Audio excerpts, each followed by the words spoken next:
1990 का दशक भारत की राजनीति के लिए एक बहुत महत्वपूर्ण दशक रहा है। अस्थिरता का एक दौर चला था। राजनीतिक अस्थिरता लोकतंत्र के लिए सबसे खतरा होता है। सुशासन के मार्ग में सबसे बड़ी बाधा होती है।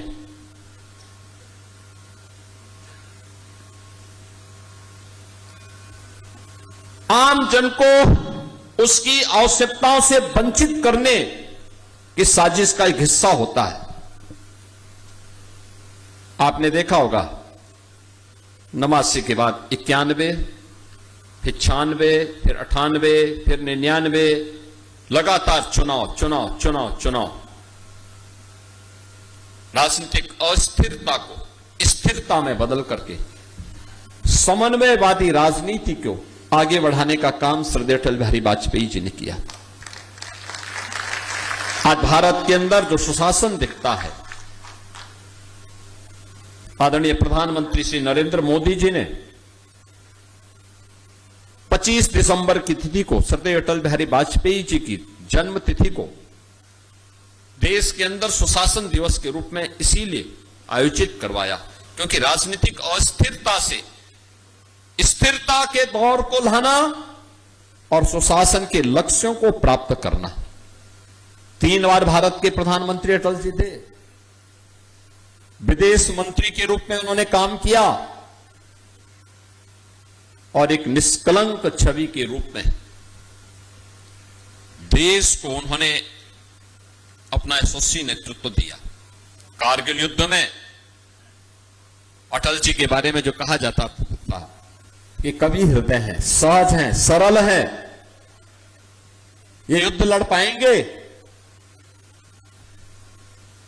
तो अटल जी ने कारगिल युद्ध के दौरान अपने दृढ़ इच्छा शक्ति का परिचय देकर के दुनिया को भारत का लोहा मनवाया था।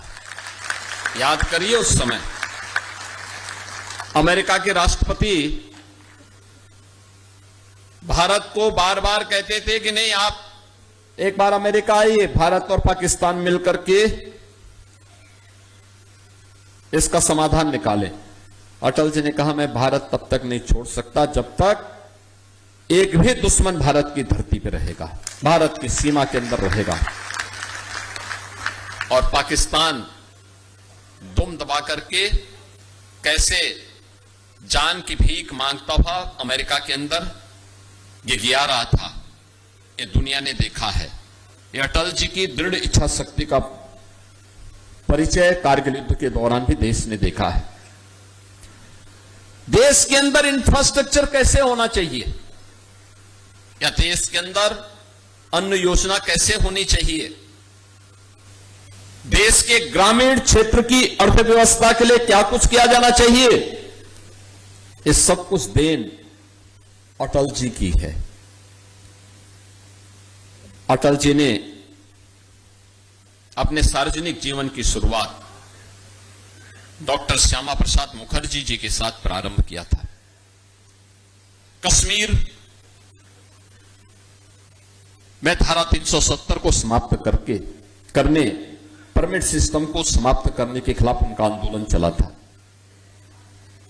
और आज आदरणीय प्रधानमंत्री जी के नेतृत्व में भारत कश्मीर को धारा 370 से मुक्त करते हुए श्रद्धेय अटल जी के उस सपने को, जो डॉक्टर श्यामा प्रसाद मुखर्जी ने वो सपना देखा था, वो सपना आज कश्मीर के अंदर साकार हुआ है।